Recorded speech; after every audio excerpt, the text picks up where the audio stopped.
Hello everybody, this is Braddersz. I hope you're all doing good. Anyway, firstly, enjoy this picture.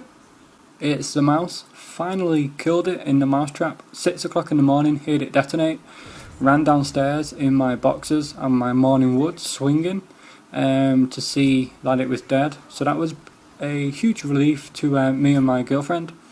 Anyway, quickly moving on, probably the most random, retarded topic to talk about, but we all know I'm not the best at gameplay, but I like to make my commentaries interesting and informational.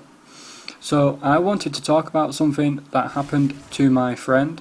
Now I'm not going to name him because of the nature of this, so to make this easier to understand, let's just name him Peter, just a random name I came up with there. So this was back in our high school days, and Peter, he just to give you some background on him, he was the biggest player you could ever imagine, and I don't mean a footballer or a basketballer. I mean he was fucking every girl walking all the time. If I could sleep with half the amount of girls that he slept with, you know, I'd be a happy man. And trust me, it wasn't all about the quantity of the girls he was sleeping with. It was the quality of these chicks that he was banging. They were bloody immense. They were always fit. So heading up to the start of our last year in high school, he met this girl that he was banging, obviously, and they started to date, which we all the lads said, you know, it's unusual for Peter because he never dates any girl. He just bangs them and then moves on. But anyway, he seemed to like her, and she was really obsessed with Peter. And they went out with each other for around 3 months, and throughout that time none of the lads hardly ever got to see Peter because he was pussy whipped, which basically means she wouldn't let him out. He wasn't allowed to hang around with us because she knew about his past, and obviously she knew if he was with us he'd probably go and sleep around and things like that. But you know, so Peter, being Peter, was actually still sleeping around. He was banging other chicks left, right and centre behind his girlfriend's back. This is something, you know, I never agree with. It's just wrong, and please never cheat, because I've been cheated on in the past and it hurts, you know. It really affects you physically, mentally and emotionally. Anyway, enough of the bullshit there. Back to the story. Well, here comes the fucked up bit. His girlfriend obviously found out and dumped him. But not only that, she was really hurt about this, and she wanted to hurt him like he hurt her. So she had made up allegations to her parents that he had raped her, basically, and it was just so far-fetched, it was ridiculous. So obviously any good parent would contact the police, which, you know, they did, and Peter was soon arrested. Now at the age of 16, being arrested on rape charges would be really hard to take, especially when you know that you did nothing wrong. So this girl obviously had to make up a story, which was all bullshit basically. So she said that Peter raped her at his house. So the police took away his bedding and mattress for forensic tests, which is obviously, for Peter's parents to go through this, must have been pretty scary as well, because at the time Peter was just saying, look, I didn't do it, but his parents are like, well, you must have, she won't say it for no reason. So it must have been quite scary for Peter to have everybody against him there.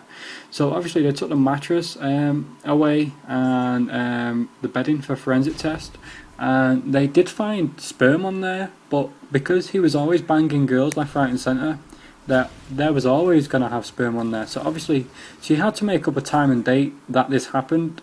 I can't remember the exact times or date, but basically her timing never checked out. And this was the turning point in the allegations. Basically, the hours that she said he raped her, say for instance she said it was 2 o'clock on a Tuesday. Well, Peter was like, well, no, I was in school that day. And so Peter managed to find out what lesson he was in and said, right, I was in science. So the police checked out with the school, and the school confirmed that he was in lesson during the time she said he raped her. So obviously the police knew it wasn't true because he was in school, and they had a teacher that confirmed that he was there. But because of the serious nature of the allegations, the police could not release Peter until they heard from the ex-girlfriend that she was making it up.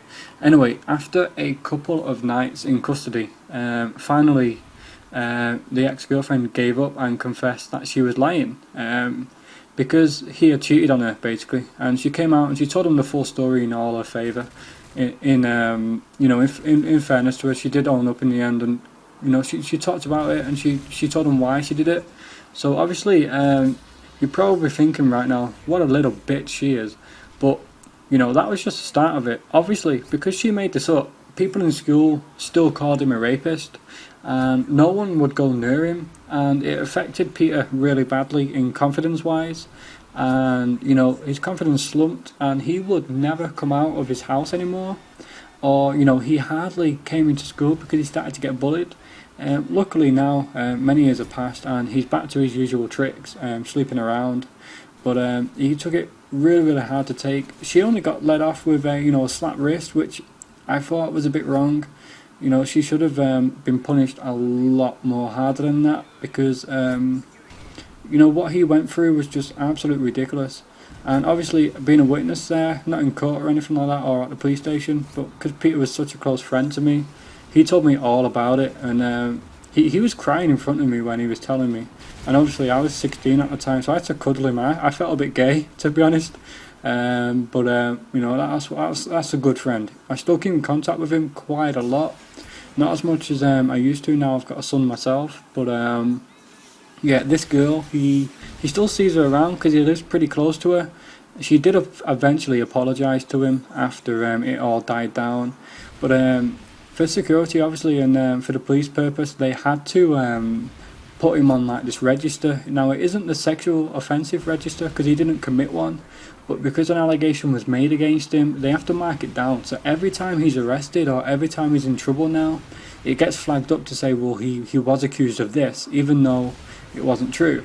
And going for jobs, he said, has always been proven to be a bit more difficult, because he actually wanted to be a policeman, and now he can't, because even though he's not got a record as such, the police can see on file that he was arrested on suspicion of rape, so they can't have someone on their squad or their team, as you call it, with that sort of background. And it's just not fair. I mean, she got let off with literally a reprimand, which means basically if you do it again, you're going to get in trouble. So you get a second chance, basically, which again isn't very fair. And if I'm honest, I met this girl a few times, and she was in my class at school, and she was a nice girl. It's just she was pure paranoid and jealous and angry that he had cheated on her, that she thought she had to get him back. And I remember some of the things he was getting called at school. He was getting called rapist and and just horrible things. His nickname was then Gary Glitter and things like that. And to go through that, I mean, obviously I was his friend, so I went through it with him, but because it wasn't me, it made it a bit easier for me. But I couldn't imagine going through that. He stayed strong, even though he broke down in tears a few times, and he had a few fights in school after that because a lot of people were calling him rapist.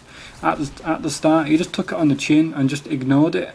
But then it started to happen 5 or 6 times on a break. So he just started beating people up, and to be honest, I probably would have done the same. Eventually he moved school, literally for like the last 6 months of high school, because he couldn't hack it no more. But when he moved school, obviously word spreads, and that school started taking the piss out of him.